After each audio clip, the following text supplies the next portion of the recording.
Salut frații mei și bine v-am găsit. Astăzi o să dau un cont de Car Park multiplayer. O să dau un cont. Nu uitați să dați un buton de like, frații mei, și o să vă abonați, că e foarte important. O să dau conturi și o să fiți pe faza atunci când dau cont, ca să le prindeți. Hai să vă prezint mașinile. Acest GTR e foarte fain. Acest Mercedes. Această mașină este Bug. Acest BMW este foarte fain, este foarte rare. Acest Porsche. Acest BMW, casa de papel.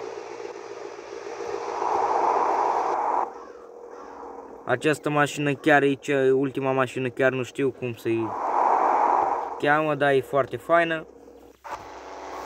Nici mașina asta nu știu cum se cheamă, dar e foarte faină și ea. Mașina nouă, mașina cea nouă, mă scuzați. Acest BMW l-am făcut eu, e foarte fain, targă tot pe el. Această mașină, foarte rară. Iar aceasta este foarte rare, frații mei. V-am promis că o să revin cu un cont foarte bun și foarte rare. Uite că vă dau acum această mașină.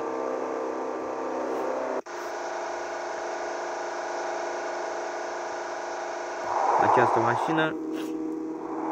Și acesta a fost contul. Nu uitați să dați un buton de like, frații mei, și un comentariu, pentru că mă ajută mult.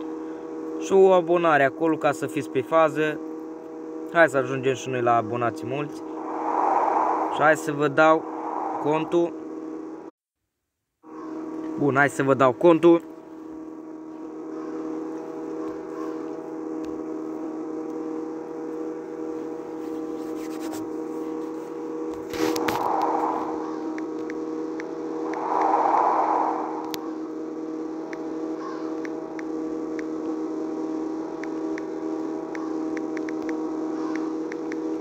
Contul este așa, frații mei: oproi101@gmail.com, ok?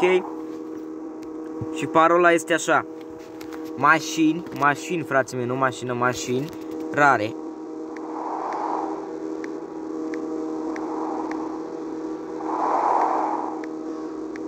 Fără spațiu. Uitați. Acum se încarcă.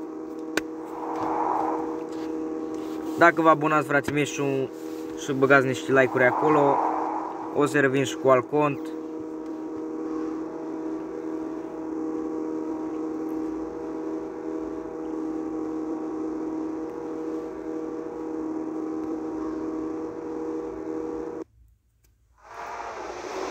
Uitați.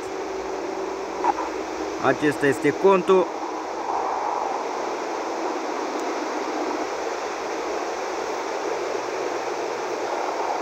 Care vi le-am arătat. Bani aveți și voi 75.000. Dacă doriți să stați pe cont, faceți cum vreți. Aceasta este mașinile. Sper că v-a plăcut. Nu uitați de like, abonare, frații mei. Hai să ajungem și noi cu multe abonări. Să revenim cu alt cont. V-am lăsat.